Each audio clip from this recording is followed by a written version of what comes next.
नमस्कार, मैं हूं मनमोहन भट्ट।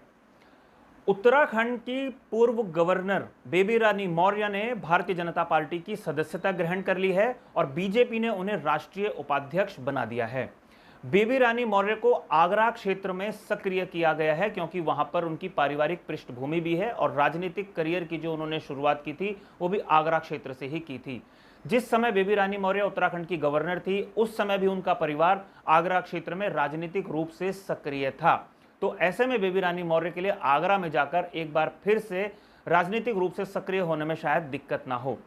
गैर जाटव दलित वोट बैंक पर बीजेपी की नजरें काफी लंबे समय से टिकी हुई हैं और ऐसे लोगों को, ऐसे राजनीतिक व्यक्तियों को चुनकर बीजेपी उस क्षेत्र में सक्रिय कर रही है जहां पर वो कुछ अपना योगदान दे सकता है और इसी सिलसिले में बेबी रानी मौर्य को आगरा क्षेत्र में सक्रिय किया गया है। वो उत्तर प्रदेश या राष्ट्रीय राजनीति में और क्या भूमिका में हो सकती हैं, ये आने वाले समय में पता चल पाएगा।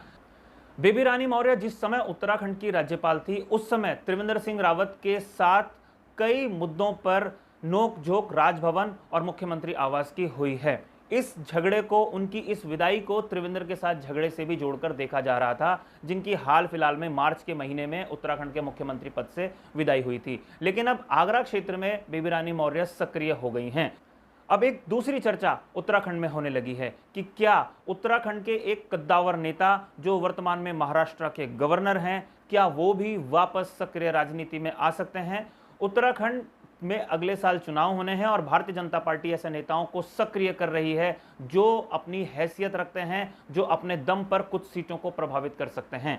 भगत सिंह कोश्यारी के बारे में भी इस तरीके के कयास लगातार जारी हैं कि वो भी उत्तराखंड की राजनीति में फिर से सक्रिय हो सकते हैं। हालांकि जो एज फैक्टर है वो बेबी रानी मौर्य और भगत सिंह कोश्यारी के बीच में बड़ा अंतर है। तो ऐसे में ये देखना होगा कि बीजेपी अपने जो बुजुर्ग नेता हैं उनको कितना सक्रिय कर पाती है। अगर एक बार फिर से भगत सिंह कोश्यारी उत्तराखंड की राजनीति में सक्रिय हो जाते हैं तो फिर उत्तराखंड की राजनीति भी नई दिशा में चलने लगेगी। अब इसका फैसला आने वाले कुछ महीनों में ही तय हो जाएगा कि क्या बीजेपी के दिग्गज नेता रहे भगत सिंह कोश्यारी वापस राजनीति में सक्रिय होने जा रहे हैं या नहीं।